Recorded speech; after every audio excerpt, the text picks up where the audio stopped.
بسم الله الرحمن الرحيم. قال الله تعالى في كتابه المجيد والفرقانه الحميد وقوله الحق. بسم الله الرحمن الرحيم.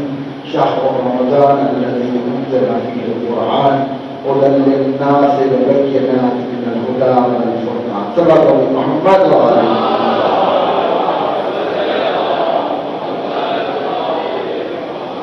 پروردگار ارشاد فرما رہا ہے کہ ماہ رمضان مبارک یہ وہ عظیم مہینہ ہے، وہ منفرد مہینہ ہے، وہ بابرکت مہینہ ہے کہ جس کے اندر اللہ تعالیٰ نے قرآن کریم کو اپنی کتاب مبین کو نازل کیا، اور جو لوگوں کے لیے ہدایت اور حق و باطل کے امتیاز کو واضح نشانیاں موجود ہیں۔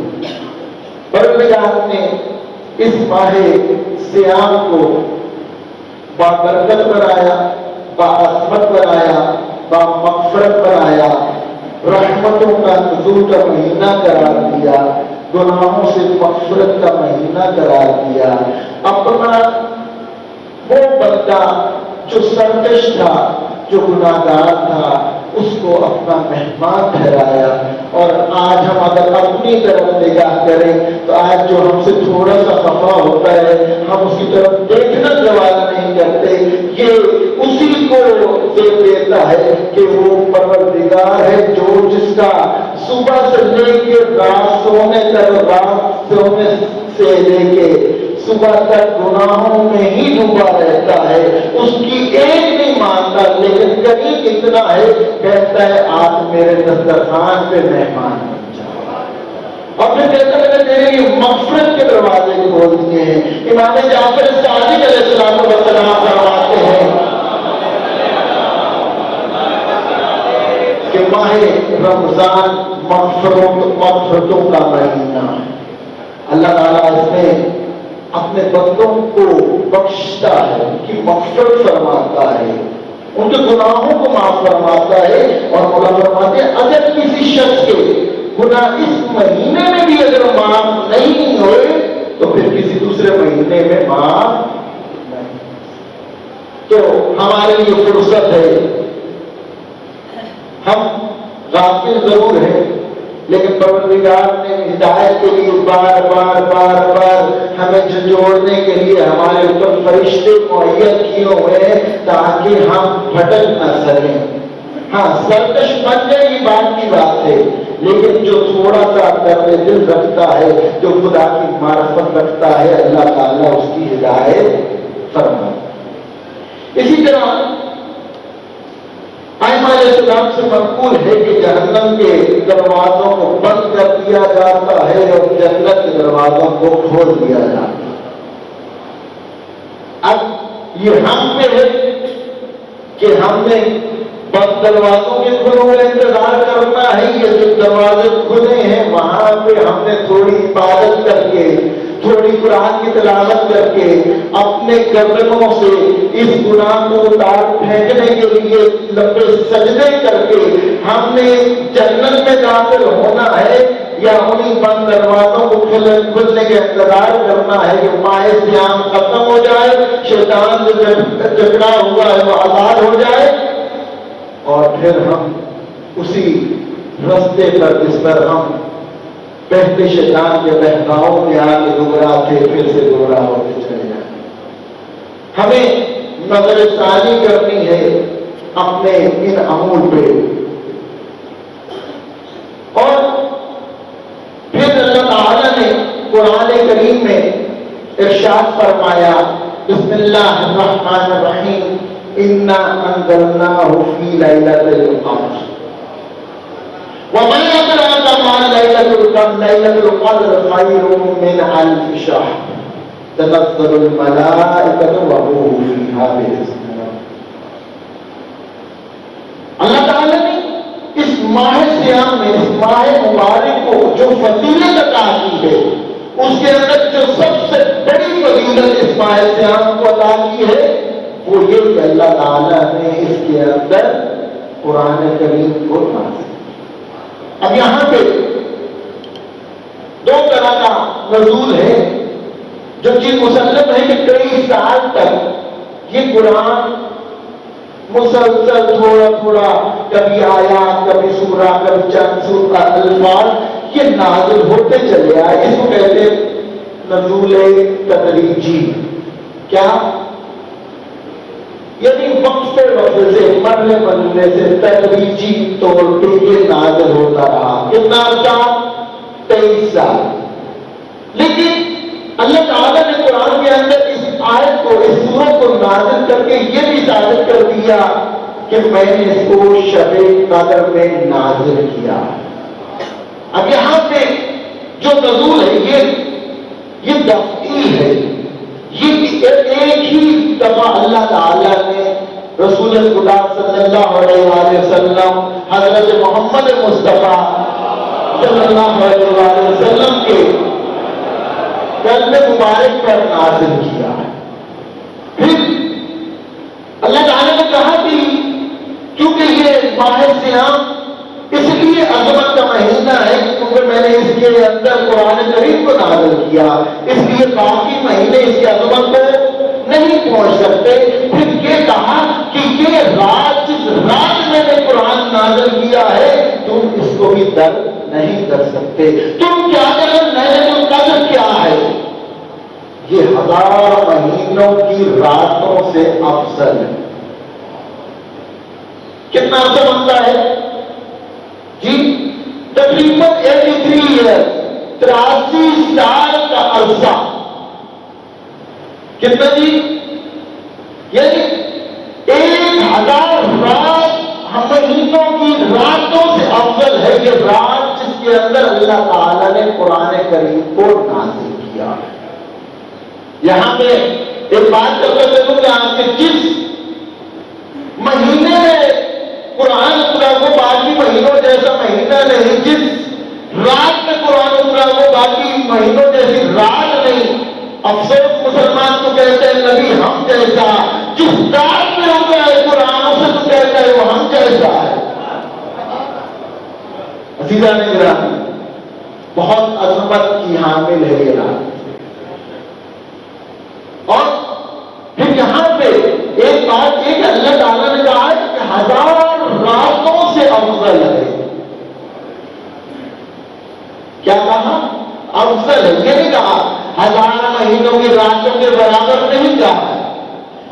یہ نہیں بتایا کہ ہاں کتنی افضل ہے. یہ نہیں کہا 2%, یہ نہیں کہا 10%, یہ نہیں کہا 50%. کہا افضل ہے. کس کو پتا ہے؟ تو قدرت خدا کے ہاتھ میں ہے اور اس نے اپنے بندے کو انتخاب دے دیا. اے بندہ اس رات کو تیرے نام اعمال تیری تمام تر جتنا مقدر ہے, تیری روزی روٹی, تیری عزت, تیری شفاعت, سب کچھ اس رات کے اندر میں نازل کروں گا. اب تجھ پہ ہے کہ تم میرے سامنے کتنا اپنے آپ کو اب ثابت کرتا ہے, میرے سامنے کس طرح تو اپنے آپ کو پیش کرتا ہے. آج رات مجھے مہلت دے رہا ہوں, آج رات عبادت کے لیے اٹھ کر آؤ, عبادت کر, بستروں سے اٹھ جاؤ. رات کو تو آج میں سبھی جاگ رہے ہیں, ہم سب معصوم ہیں نا, اپنے اپنے گھروں میں محصور ہے نا ہم سبھی. تو دن بھر سو, آرام کرو. اللہ تعالیٰ کا روزے دار کا یہ سونا بھی عبادت میں شمار کر رہا ہے. روزے دار کا ایک سال تسبیح شمار ہو رہا ہے.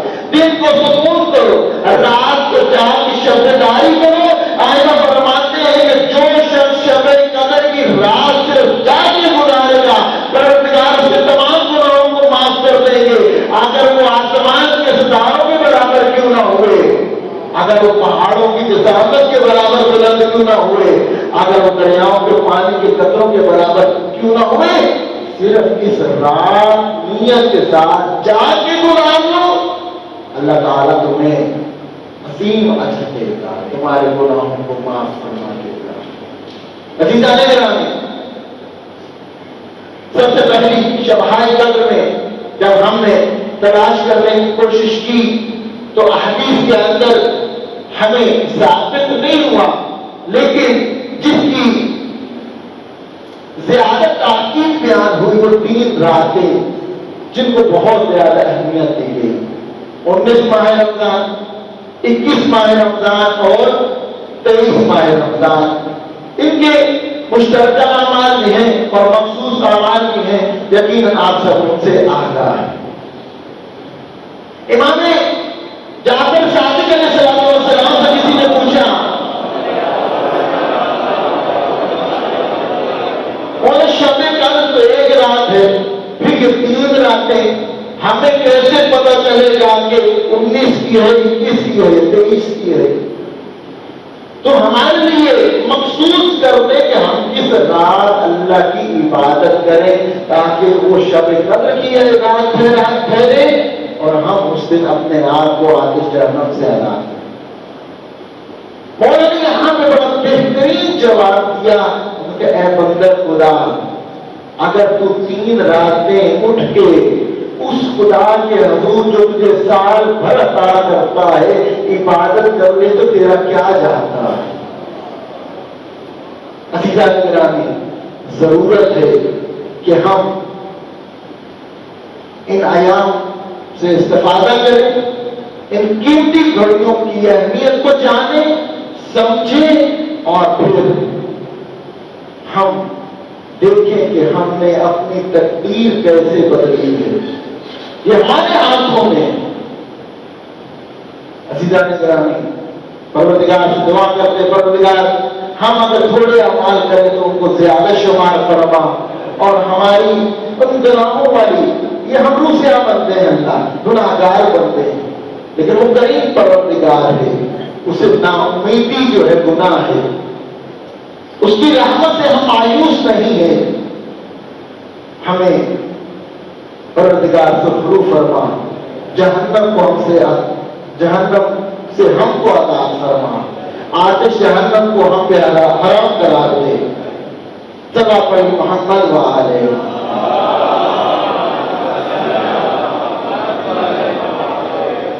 آج کا دن 17 رمضان تاریخی حوالے سے ایک بہت بڑی عظمت کا حامل ہے، جسے یوم فرقان کہا گیا۔ اسلام کا سب سے پہلے غزوہ بدر آج کے دن 17 ماہ رمضان کو ہوا، جس کے اندر اللہ تعالیٰ نے مسلمانوں کو عظیم فتح سے امتناع کیا، اور وہ کفار مشرکین جو مسلمانوں کو تحقیق کرنے کے لیے لشکر جرار لے کے اپنے 1000 نفوس کے ساتھ نکلے تھے کہ ہم مسلمانوں کا ایک خون کا قطرہ بھی ان کے جسموں میں نہیں رہنے دیں گے، ہم ان کے ٹکڑے ٹکڑے کر دیں گے، اللہ تعالیٰ نے ان کو شکست فحش دی اور مسلمانوں کی نصرت فرمائی، اور اس جنگ کے اندر کفار کے بڑے بڑے سورما ابو جہل، عتبہ، شیبہ اور بڑے بڑے نام پر سردار قتل ہوئے اور واصل جہنم ہوئے، اور اللہ تعالیٰ نے مسلمانوں کو شاندار فتح سے ہمکنار کیا۔ اس طرح اللہ نے کفار کی کمر کو توڑ کے رکھ دیا۔ کتنے تھے مسلمان؟ صرف 313۔ نہ ان کے پاس تلواریں تھیں، نہ نیزے تھے، نہ ان کا تجربہ تھا، اور عجیب منظر ہے یہاں پہ، باپ بیٹے کے مقابلے میں جا رہا ہے، بیٹا باپ کے مقابلے میں جا رہا ہے، بھائی بھائی کے مقابلے میں جا رہا ہے، رشتہ دار رشتہ دار کے مقابلے میں جا رہا ہے۔ دیکھا کہ ہاں آج زور بازو سے جنگ نہیں جیتی جا سکتی، زور ایمان کی ضرورت ہے، اور جہاں کل ایمان ہو، اس جنگ کے اندر 70 مشرکین مارے گئے، 33 مارے تمام کے تمام اصحاب نے اور اللہ کی اس غیبی مدد فرشتوں نے، اور 35 مارے جناب امیر المومنین نے۔ اب نکلنا نتیجہ یہ تھا، جب سارے مشرکین دوبارہ سے اکٹھے ہوئے نا، تو ہر کسی نے کہا تم کیوں بھاگے، تم کیوں بھاگے، تم کیوں بھاگے، اور ہر کسی کے منہ پہ ایک ہی الفاظ تھے، میرے پیچھے علی تھا،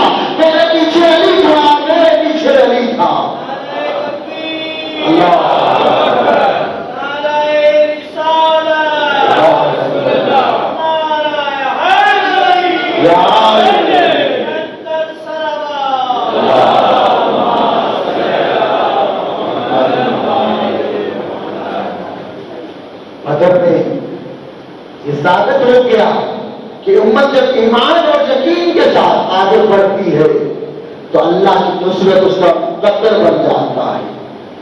اللہ نے ضرورت و اکبر کو ہمیشہ کے لیے جنگ بدر میں خاک میں ملا دیا. عزیزان گرامی، آج بھی ضرورت ہے اسی ایمان کی. آج ہی ہم منہ پہ پہن کے بیٹھے ہیں ماسک. ہمیں نہیں پتا کہ کل کس کی باری ہے، کیونکہ موقع نہیں دے رہی ہے. خدا نہ خاصہ کوئی اس کا افیکٹ ہو جاتا ہے کووڈ سے تو وہ کیا کہتے ہیں 10 سے 12 دن.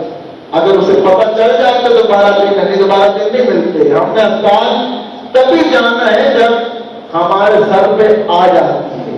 ایک درخواست یہ کہ اپنا خیال رکھیے. قرآن کا حکم ہے قُوْ أَنفُسَكُمْ وَأَهْلِيكُمْ نارا، کہ اپنے سب سے پہلے اپنے آپ کو پھر اپنے اہل عیال کو نار سے، جہنم سے، مصیبت سے، عذاب سے بچاؤ. ٹھیک ہے؟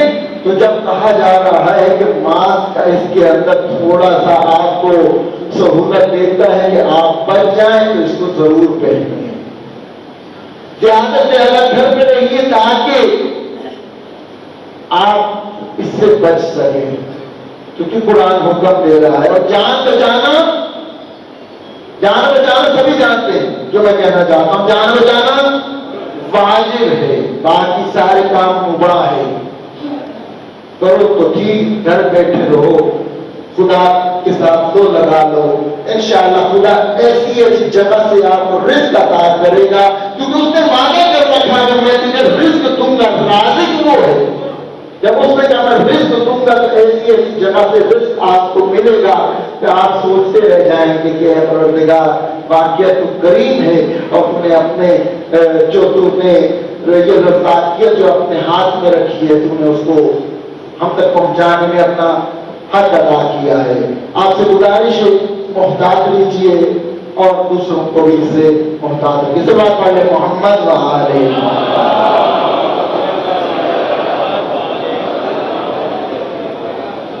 اسی طرح 20 ماہ رمضان المبارک فتح عظیم کا دن ہے. فتح مکہ جس کو کہا گیا، جو نتیجہ تھی اس صلح کے بدلے میں جس کو کفار نے بس پشت ڈال کے مسلمانوں کے حمایت یافتہ قبیلہ خدا کے بدلہ لینے کے لیے گھر سے نکلے. اور یہ وہ واحد جنگ تھی جس کے اندر نہ خون بہا، نہ کسی پہ ظلم ہوا، اور اسلام نے اپنا ایک پیغام دنیا تک پہنچا دیا کہ اسلام دین امن ہے، دین قتل و غارت نہیں. آج کوئی بھی فاتح کسی بھی علاقے پر اگر حملہ کرتا ہے تو اس کے آج تو وہ جو زیر ہوتے ہیں ان کو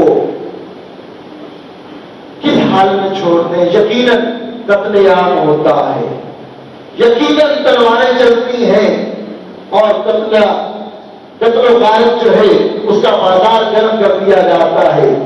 لیکن رسول خدا نے جب یہ نعرہ سنا کہ الیوم یوم ملحمہ، کہ آج قتل و غارت کا دن ہے، آج ہم نے ٹوٹے کر دینے ہیں، تو رسول خدا نے یہ فرمایا تھا الیوم یوم ملحمہ، الیوم یوم ملحمہ، کہ آج رحمت کا دن ہے، آج بخشش کا دن ہے، آج امن قائم کرنے کا دن ہے. ہم دنیا کو آج بھی یہ پیغام دیتے ہیں کہ آج ہم پہ جو دہشت گردی کا لیبل لگایا جاتا ہے اپنے دروازوں میں جھانکو، ہم نے ہمیشہ امن کا ساتھ کیا ہے اور ہم ہمیشہ سے ہی امن کے قائل رہے ہیں. صلوات علی محمد وآلہ محمد.